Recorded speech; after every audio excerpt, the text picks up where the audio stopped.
So what do you call yourself? Welcome to the LaTangela Show. Hey. Yeah, what can I do for you this fine day? This is your destiny. Hot, hot, hot. Right now. Welcome to the LaTangela Show.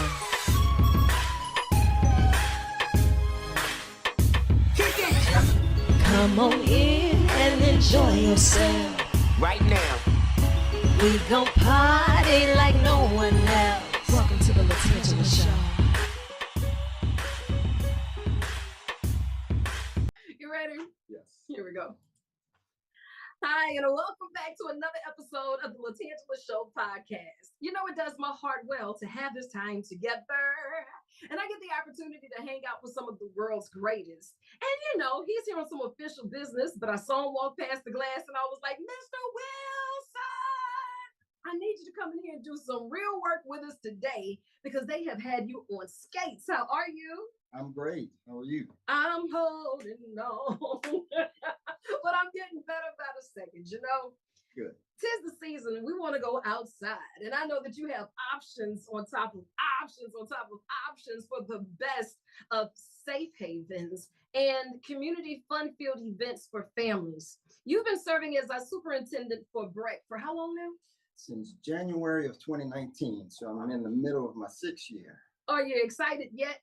Absolutely. Learning something new every day. Yeah, I know it. And you service about how many parishes?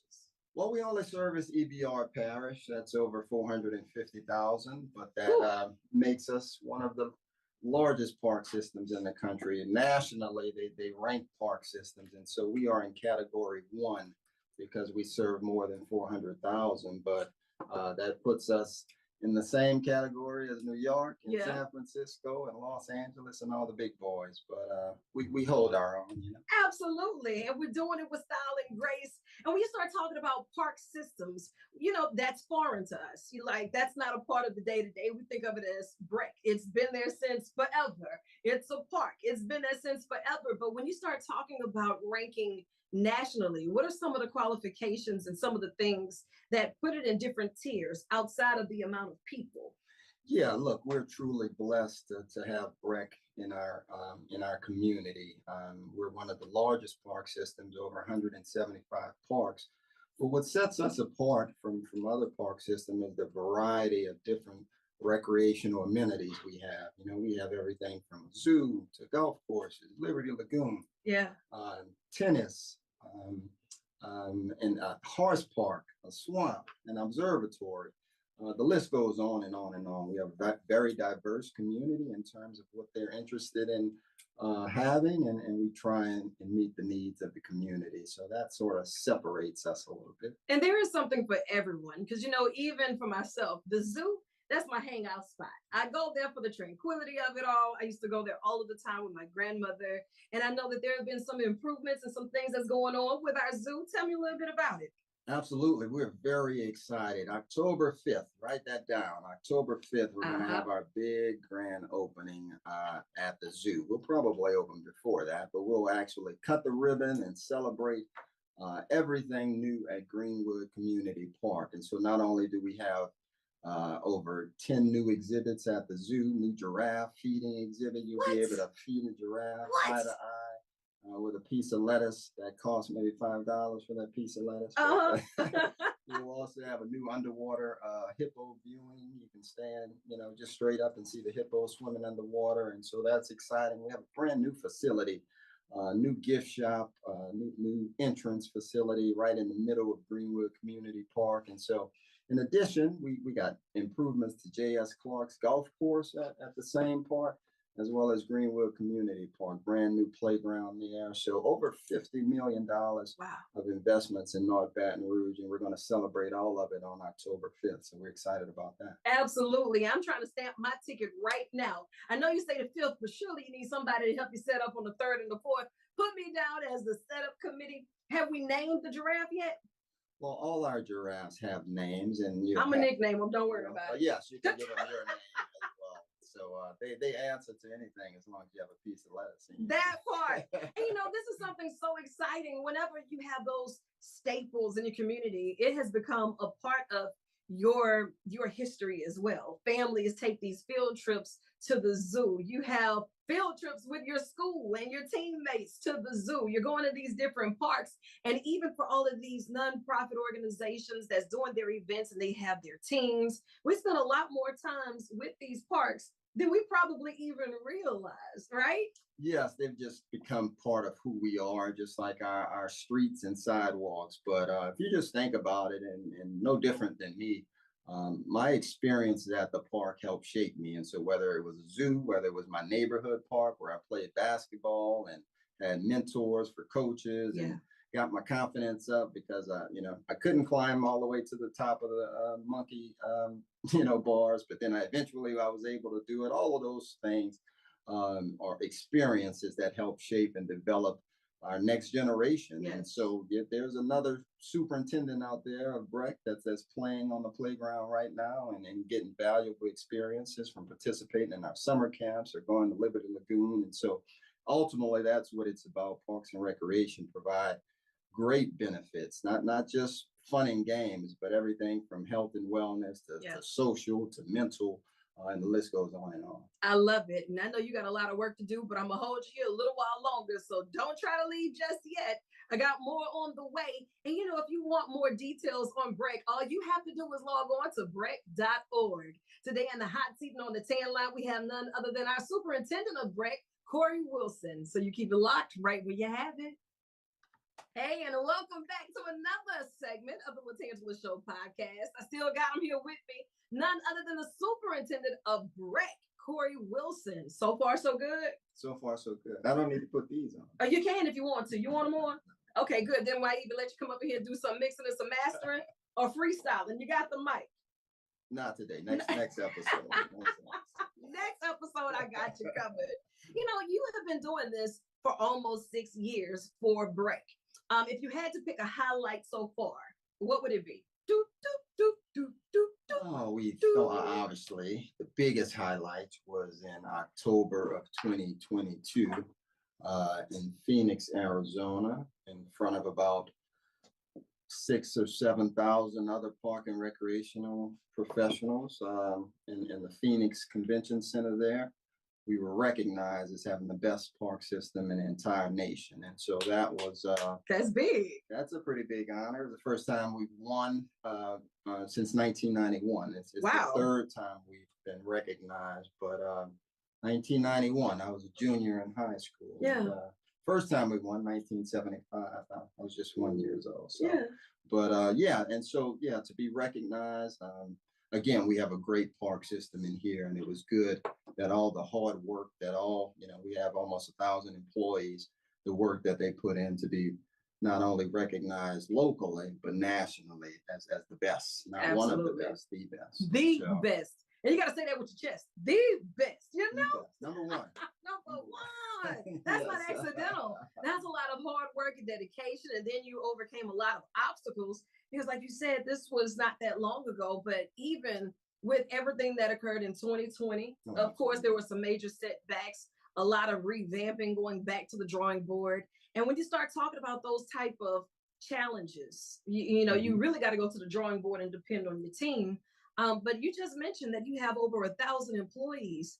And I don't think that's something that we highlight enough about the employment opportunities with all of these BREC support systems. Absolutely. It takes a lot of folks to take care of our large system. And so we are constantly around the clock, 24 hours, looking for great people to join the team. And we're a little city amongst ourselves. And so it's not just cutting grass and being able to deal with children, but we have a finance department, an HR department, a marketing department, and the list goes on and on. So whatever your background, whatever your interest is, we certainly have a need for great people in order to provide the service that we provide to the community. So I love it. And we talked a little bit about the recreational systems and all of the opportunities for families to be able to get out and play. We want healthier lifestyles, right? We always send the kids outside to play, but mom, papa, dad, uncle, auntie, cousin, everybody need to be outside playing. Did you get your steps in today? Mental, physical, spiritual. And with all of these different locations that you have, you offer something for everyone. Yes. And we like to say, take your medicine now, get out and walk and exercise, or you'll be taking some sort of medicine later on. Yeah. And so there's no two ways around it. We need to set great examples for our kids. And I didn't walk or jog or bike, but I played basketball and football, and all of those things are opportunities for our kids to become healthy, and not just physically, but their mental aspects, to being out in green space amongst nature and the trees and the fresh air and those sort of things like that. So we want to encourage that. We want to have a healthy community. We just completed a 10-year study, and it shared, not a 10-year study, a 3-year study, which shared that we save the parish about $8 million in healthcare costs by having our park system. And so there are a lot of benefits that you don't even think about in terms of your park system. The environmental benefits, after 2016, the Great Flood, we determined that our parks held almost 10 billion gallons of water. That's water that otherwise would be in folks' homes and businesses. And so there are a lot of benefits that you don't even think about that your park system can provide to your community. Because that's something that would have never topped our list of benefits when it comes down to these parks and recreationals. But when you start talking about Imagine Your Park 3 system-wide master plan, you go back to the drawing board. You have to be a visionary to see this through, because these projects, they take a lot of money, they take a lot of time, but then they have high level of expectancy. So what does that look like going through these different phases? Like, from the time you showed up, right? What were some of the things that were on your to-do list that you actually seen come into fruition and say, this is where we started, this is where we are, but this is where we want to go? Yeah, and so it all starts with planning, and that planning starts with community engagement.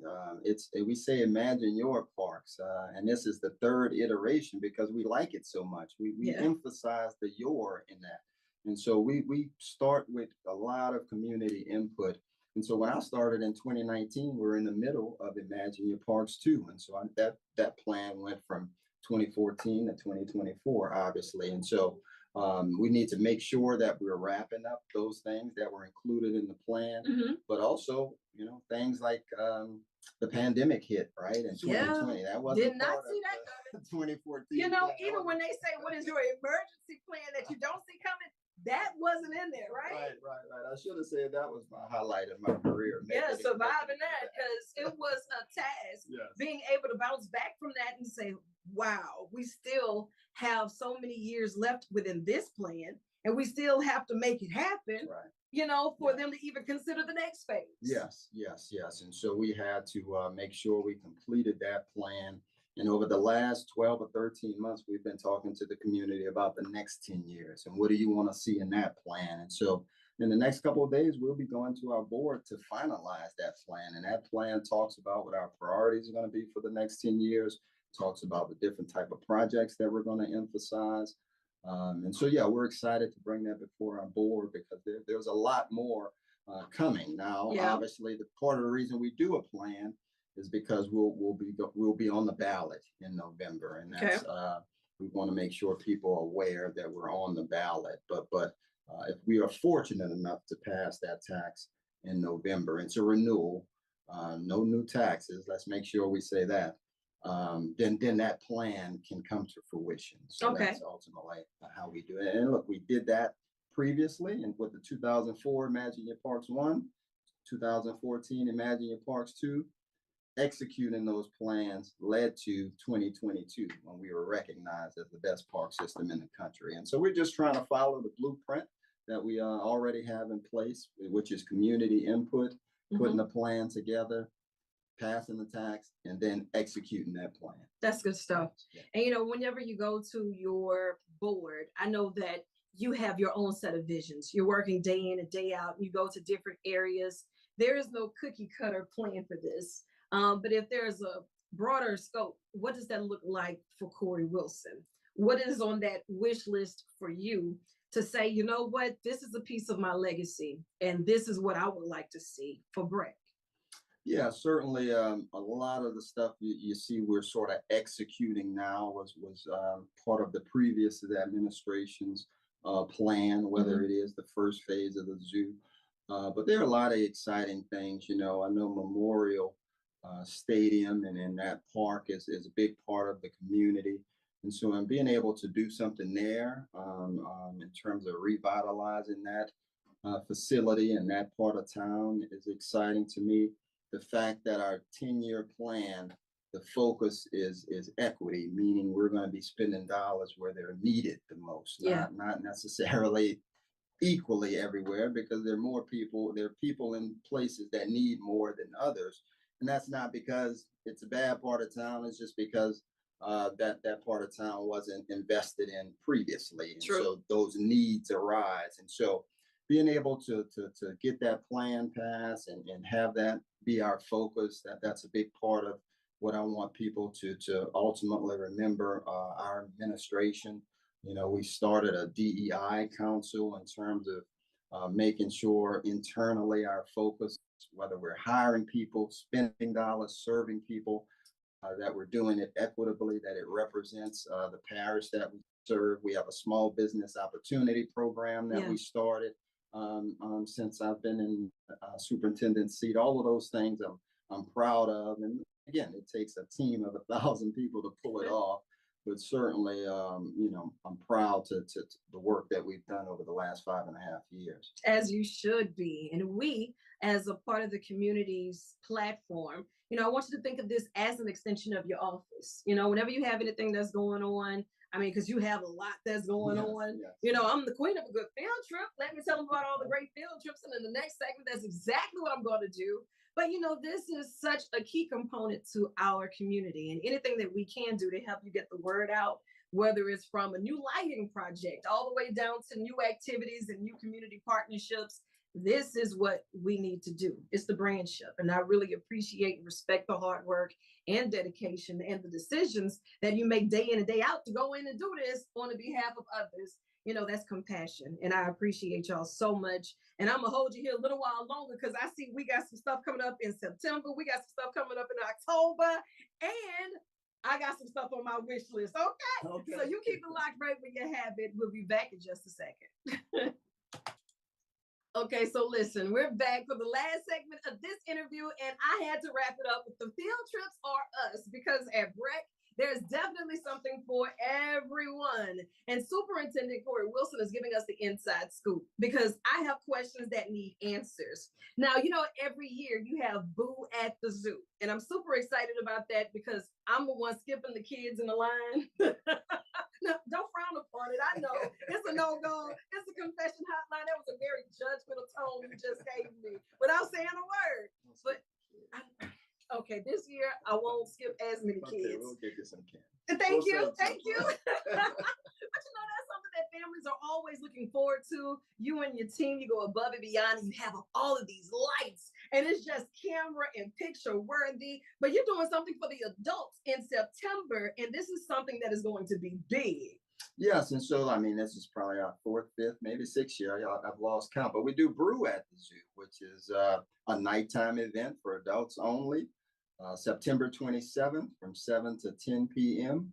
We're selling tickets, brzoo.org. You can find your tickets there. Well, you can come in and sample a bunch of local as well as regional brewed beers. And so, come in and taste as many beers as you want. Look, we have Uber and Lyft. Drink responsibly. Come through and brew at the Zoo responsibly. Yes. But just make sure that you mark your calendars and you're there September 27th, 7 to 10 p.m. If they want tickets, is it a walk-up? Do you have to have tickets? Is there a certain head count? Yeah, no, we have, I think, almost 2,000 tickets. And so we've never had an issue with selling out, but we have a limited number of VIP tickets, which allow you to get in before others. And it's not just beer, obviously. There'll be a lot of food there. There'll be music. And obviously, we'll have our animals there. You get to see what the zoo looks like at night. But that's all proceeds of that go towards our conservation efforts. That's another big part of what we do at BREC in terms of trying to conserve and preserve what we have, whether it's the earth or whether it's animals. So, yes. I love it. And I know October 4th at Highland Road Community Park, Rocky Horror Picture Show. They can go out there. It's going to be amazing. On Hooper Road, we have none other than the Great Pumpkin Dash, October 5th. And all of these are listed on your website. Like if you had to pick some of your favorites, I'm looking at this one and I'm thinking, yeah, this look like Cory Wilson all day. Yeah, the Go Fish Catfish Rodeo. And so each year we stock ponds. You know, we have I don't know, 15, 20 different lakes around town, probably more than that. But we work with wildlife and fisheries, and they put, you know, pounds and pounds of catfish in our lake. And then we have a rodeo. We have a competition in terms of who can catch the biggest fish and who catches the smallest fish. And all of that is the good and fun time that we have in October. So all of these events can be found at BREC.org, right on the front page, and you can click events and go out as far as you would like. I love it. Now, hold on a second. At the door, we have our new operational manager here in the capital city, Gerald Jackson. Come on around here. We're filming right now, doing our last segment of this podcast. I want to introduce you to this guy, right? He is the superintendent for BREC. But let me tell you, Gerald, I'm in here begging for some VIP tickets at the zoo because that's the field trip that I'm trying my best to make because, you know, I'm a big kid at heart. And I didn't even want to ask them if they were going to bring back the train because I just want to be in suspense. I want to be in suspense, so don't tell me. Okay, I know that we do have us a new gift shop coming, and I know that we're also making a new field trip because we're going to bring some things back in 2025 for sure, right? Absolutely. Okay. I won't tell you about the train, but we'll save a seat for you. I love it. I love it. Now, Gerald, you're new here in the capital city, so I believe that as a part of initiation, the field trip to the zoo is going to be everything, and I'm going to be your official tour guide. Yes. Are you ready? I am ready. Let's do this. Let's do this. You got tigers? Absolutely. We're here in the land of the tigers. And Okay. So, we have several tigers, and so we're excited. And in fact, our tiger exhibit is one of the best in the country. And so come check out our tiger exhibit. Absolutely. You better here. believe it. And look, might as well lock the door because this is going to be an extension of his office. This is our newfound playground. As a matter of fact, get outside and go play. For all of the details, log on BREC.org. Cory, you are the real MVP, and don't you dare let them tell you different. Thank you for having me, LaTangela, and sharing your spotlight with me. Anytime. Hey, Gerald, you know what? We done put him to work now. I think, you know, we might as well show him around the rest of the station and show him where his office and stuff is because, you know, he's here now. Yeah, you're welcome to Baton Rouge, and we have a lot of things we can show you that we offer the community. The zoo is one of 175 parks that we have. And so we look forward to working with LaTangela as your official tour guide to show you all things BREC. There you go. Yeah. So we kidnapping him too, right? Absolutely. Okay. Absolutely. And you keep it locked right where you have it.